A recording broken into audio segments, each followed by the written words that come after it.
Tanker चालकांच्या संपामुळे petrol मिळणार नसल्याच्या भीतीने टाकी फुल करण्यासाठी पेट्रोल पंपावर वाहन चालकांची तोबा गर्दी।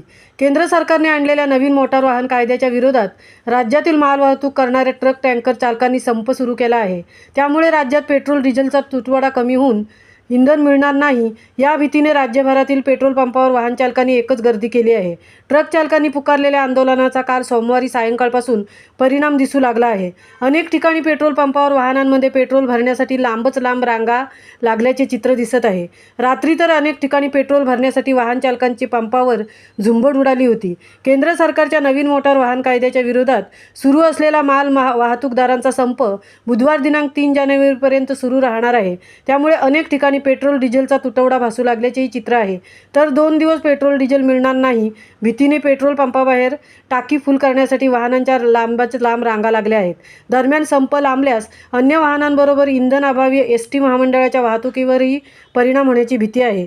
दुचाकी चारचाकी वाहनधारकांनी पेट्रोल पंपावर केलेल्या गर्दीमुळे अर्धा ते 1 तास रांगेत उभे राहावं लागल्याचे चित्र दिसत आहे।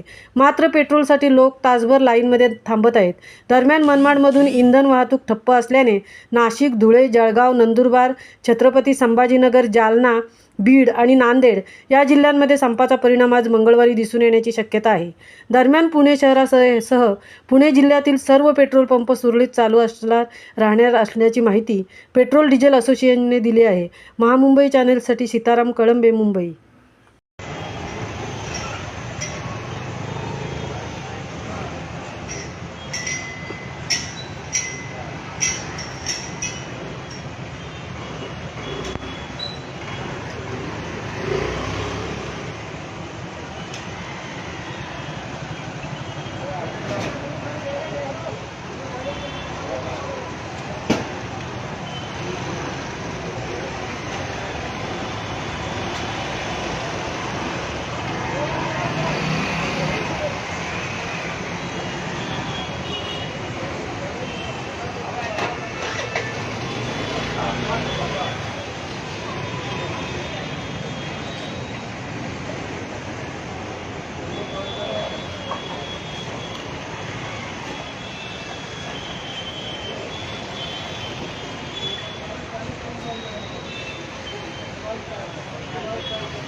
तर तुम्ही या ठिकाणी पाहिलं की सध्या मी आहे दादरच्या शिवाजी पार्क पेट्रोल पंप ठिकाणी। तुम्ही पाहू शकता की या ठिकाणी खरं तर पेट्रोल भरण्यासाठी ही गर्दी आहे, परंतु जर सद्यस्थितीत ही गर्दी पाहिली आणि त्यापूर्वी जेव्हा आपण या पेट्रोल पंपावरती जे पेट्रोल भरणारे त्यांच्याशी सुद्धा बातचीत केली त्यावेळेला सुद्धा हे कळलं की सध्या ज्या प्रकारे जो नवा वाहन मोटार जो कायदा जो लागू करण्यात येतोय केंद्राकडून त्याच्यावरतून जे सध्या आपण पाहतो की राज्यभरात असेल देशभरात असेल ट्रक चालकांकडून जो आंदोलन पुकारण्यात आलेलं आहे, ज्या प्रकारे त्यांनी संप पुकारलेला आहे त्याचा फटका सध्या आपण पाहिलं तर राज्याच्या विविध भागांमध्ये बसताना पाहतोय। महाराष्ट्रात सुद्धा त्याचा फटका बसलेला आहे, मात्र मुंबईत त्याचा कुठेतरी फटका बसलेला नाही आहे। आपण पाहू शकता या ठिकाणी काही पेट्रोल जे ते सुद्धा या ठिकाणी भरत आहेत, पण यांच्याशी संवाद सुद्धा साधणार आहोत आपण।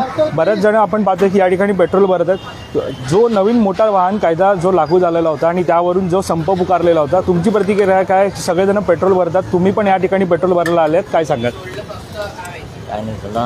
आपण पाहतोय की या ठिकाणी सद्यस्थितीत जर सगळं पाहायला गेलं तर सगळ्या या ठिकाणी मोठ्या प्रमाणात सध्या जी गर्दी आहे ती सध्या पाहायला मिळते। आपण सगळ्यांशी संवाद या ठिकाणी साधण्याचा प्रयत्न करणारच आहोत, परंतु एकीकडे जर पाहायला गेलं तर ह्या दुचाकी चालकांची गर्दी आहे, तर या ठिकाणी आपण पाहतोय की 4 चालकी गर्दी आहे, 4 चाकी वाहनांची। आणि एकीकडे पाहिलं तर डिझेल आणि पेट्रोल भरण्यासाठी जी आहे ती गर्दी या ठिकाणी झालेली आहे। बरेच जर आपण पाहू शकतो की जो नवा मोटार वाहन जो कायदा होता तो जो आपण पाहतो की हिट अँड रन जो कायदा होता त्याच्या विरोधात खरं तर देशभरामध्ये आपण पाहायला गेलं तर